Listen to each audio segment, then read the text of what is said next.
So we had, like Lonnie said, our next guest here, Tanya Zuckerbrot. She's a nutritionist. Tanya, welcome. Hi, I'm Steven. Nice to meet you. And we're talking about beating the winter blues. Yeah. Okay. So first off, what are the winter blues and why do people get them? Well, it actually is a clinical condition where people become a lot less social, more irritable, and there are a few reasons that this occurs. One is that we don't go into the sun as much, and the sun makes our body produce feel-good hormones such as serotonin. So lack of sunlight and the cold, and it's also people get more sick. I mean, there's a bunch of reasons, but this is called seasonal affective disorder. It affects 25 million people. So my question, seasonal affective disorder. Even Sad. exactly. Could they thought of a better name? Because Pretty it's clever. like, it's like, well, you have this, what you're Somebody sad. was thinking. Yeah. I mean, that was it, though. No, it's a true clinical disorder. It affects women 4 times as often as men, though. So, Okay. Oh, that was going to be one of my questions. yeah. Just reading my mind. And, it's interesting because they say Seattle has the highest rate of suicide in the country because they have, like, the longest winters and the least amount of sunlight. Yeah, wow. Now, what are some of these tips for someone to beat seasonal affective disorder? Well, we wanted to give foods that were natural. We all know a lot of illegal substances boost our mood, but we wanted, to talk about ones which are natural that can, get your mood up and also to help fight immunity because also being sick is also depressing. If you think about in the summer, we're feeling more energetic, we're more healthy. So the foods that we discussed today were omega-3s.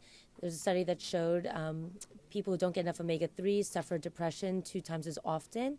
Foods that naturally contain omega-3s are fatty fishes such as salmon and sardines, flaxseed, walnuts. Then we moved on to serotonin. You can't get serotonin from foods, but there are foods which contain an amino acid called tryptophan, which is a precursor to serotonin. And we know what that is because that's the turkey, the turkey Exactly. drug. After Thanksgiving, we're all like, sort of jovial, happy, relaxed. So turkey, cottage cheese, bananas, great source of tryptophan. Then we moved on to vitamin D, and there's a lot of news about vitamin D. Studies show that vitamin D is the panacea that ails us. Everything from, reducing the risk from cardiovascular disease to diabetes, but it also affects immunity and affects mood. Now, you only need 10 to 15 minutes in the sun to get enough vitamin D, but in these winter months, first of all, it's not very sunny, and 2, it's so cold, you're not going out into the sun. Absolutely. Now, it's really hard to get vitamin D from foods. The only foods that really contain vitamin D are milk and orange juice, and how much of those are we really consuming? Right. That's why vitamin D supplement is sort of becoming very common. Now, dietitians, our recommendation is always food first, but when it comes to vitamin D, it's almost impossible to get enough from food. So what you're looking for with vitamin D is probably 1,000 IU, which is, you could easily get that in a pill or liquid form. So that's interesting that you say you recommend getting these different nutrients through food and not through supplements. So why is that? Well, supplements are just that. They're to supplement an imbalanced diet. They're not called replacements. It's not instead of food. And the efficacy of supplements has not been proven against foods to be superior. In fact, most studies are pointing to the fact that your body more readily absorbs vitamins and nutrients from food, and there are also other benefits from food, which is, you feel full, so therefore you're less likely to, eat other calories and reduce the risk for obesity. When you pop a supplement, you're getting the vitamin benefit, but you're not getting the joy of food, you're not getting the fullness of food. Right. So anything about supplements that people need to be aware of is that, say with vitamin D, so everywhere you read right now it's saying eat vitamin D, vitamin D, vitamin D. But it's not wise to, prescribe yourself just as much vitamin D as you want, because the American mentality tends to be, if a little good, a lot must be better. Yeah, right. But vitamin D is a fat-soluble vitamin. So if you take it in excess of what your body needs, it's actually toxic, so which can then lead to other more serious problems. So it's important to speak to your practitioner or find out what the guidelines are for the threshold for how much you should take, and just don't overdo it thinking. So you can actually take more, like too much vitamin D. There are 4 vitamins which are fat-soluble, which can lead to toxicity. Vitamins A, D, E, and K. Okay. The next vitamin that we talked about during the segment was vitamin C, which helps to boost immunity.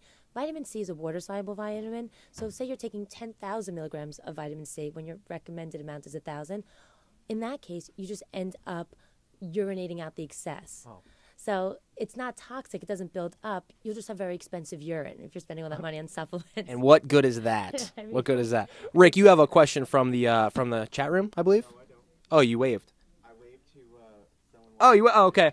Now, what about people who say they can they bring those lights in, those sun lamps? Are those a good remedy? It is. The sunlight helps their body to naturally produce the vitamin D, and studies have shown that this vitamin D does help to boost your mood as well as to help fight immunity. Right. So getting 10 to 15 minutes of that, sunlight, even if it's, from a light box, right, exactly, does show to boost your mood. Okay, now we have a question from the chat room. Go ahead, go for it, Rick. From Bruce, who wants to know, if you work out, does it make sense to take increased doses of supplements? Well, it depends how much you're working out and if you're getting the effects of the workout that other supplements can offer you. Working out is not necessarily going to give you more vitamin C, so it depends which supplements you need, Bruce. But as far as the benefits of exercise go, it certainly does help to boost immunity. A study showed that people who exercise only 40 minutes per day actually experience fewer colds in the winter. The other good thing about exercising outdoors, like say you take your lunch hour, go for a 40-minute walk, you are going to get some sunlight, which will then help produce that vitamin D. So if you're exercising outdoors, maybe you don't need the vitamin D, so that's a perfect example. But other nutrients, exercise is not a replacement for. Good question, Bruce. Now, there is a connection between our moods and our immune system? Yes. People who are more depressed tend to get sick more often. And whether that's psychosomatic or just the fact that when you are more depressed, your immune system suffers, making you more susceptible to the common cold. Science is still looking into that. But, the other thing that studies have shown is that people have a self-fulfilling prophecy. So if you're in a bad mood and you think you're going to get sick, you're more likely to get sick. And it affects the people who, once they are sick, studies have shown that people believe they're going to get well are more likely to get well than those who are convinced that they're not. So mood, immunity, they're all intertwined. Now, is there an opposite of like the winter blues? Is there like people who get depressed in the summer? Because I know I prefer the winter. I actually like the winter, fall months. Yeah, you're alone with that. Most people.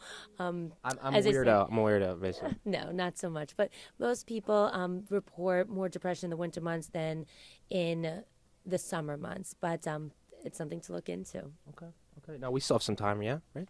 Yeah. Oh, okay. Well, we're gonna get to one more question here with Tanya. Now, hold on here. So, okay. So you mentioned this happens to more women than it is to men. So, is there people in parts? You talked about Seattle. Are there other parts of the country where people are more susceptible to this type of thing? I would just think where you have shorter days, so perhaps Alaska, and less sunlight. I mean, the sunlight really has been proven to have a really massive effect on people's moods and immunity levels. Okay. Awesome. Well, Tanya, thank you so much. Tanya Zuckerbrot, nutritionist, talking to us about beating the winter blues, and I'm sure you can find out some of those tips on CBS.com. Tanya, thank you so much.